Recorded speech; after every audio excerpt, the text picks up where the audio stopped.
early from a business trip, I pushed open the door and found my best friend and my husband in bed together. My husband, who used to struggle in bed and barely lasted 3 seconds, was now on top of my best friend like a wild animal. I sneered, pulling out my phone to record a video. Then I packaged it up and sent it to my best friend's husband. And I added a message. Your wife's a real miracle worker, huh? She can even cure a man's ED. Honey, you're recovering pretty fast, aren't you? I leaned against the doorframe, my voice light and airy. The two on the bed froze instantly. My husband, Dylan, stared at me like he'd seen a ghost, stammering, unable to form a single word. My dear best friend, Chloe Davis, reacted quickly, scrambling for the duvet and wrapping it around herself. Audrey, don't rush to explain. I pulled out my phone. Let me snap a pic first. This is the first time in 3 years of marriage I've seen my husband this energetic. Dylan snapped back to reality and lunged at me to grab my phone. He ripped off the covers, and I was almost blinded by the sight. Whoa there, honey. Easy now. Why so worked up? I took a step back. Oh, right. I guess I haven't. After all, you've been saving yourself for my best friend for the past 3 years. Chloe's cheeks flushed crimson. Audrey, let me explain. It's not what you think. I smiled sweetly at her. Explain what? You sacrificed yourself to help cure my husband's ED. I should be thanking you. You two carry on.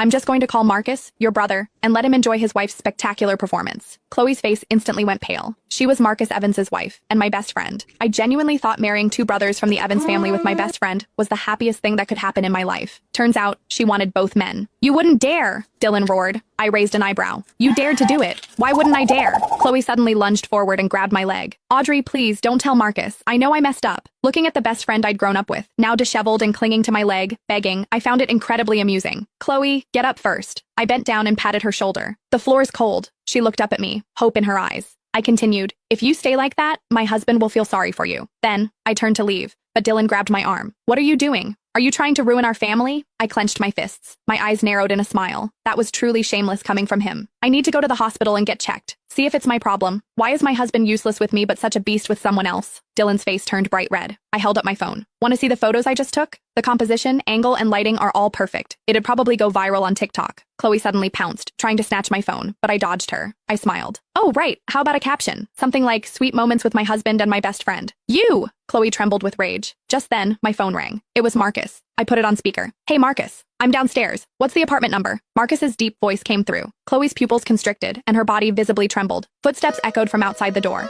I leisurely leaned back in the chair, pulled out my phone, and started recording. Marcus pushed the door open, his face expressionless as he scanned the room. His gaze swept past a disheveled Chloe, finally settling on his utterly bewildered younger brother, Marcus. Dylan called out, his voice trembling like a leaf. Marcus didn't speak. He just turned to me. Recording? I paused, then quickly nodded. Yep, recording. Chloe crumpled to the floor, tears streaming down her face. Marcus, it's not what you think. Shut up. Just 2 simple words, but Chloe gasped as if her throat was choked, unable to utter another sound. I sat in the chair, watching the scene, a strange sense of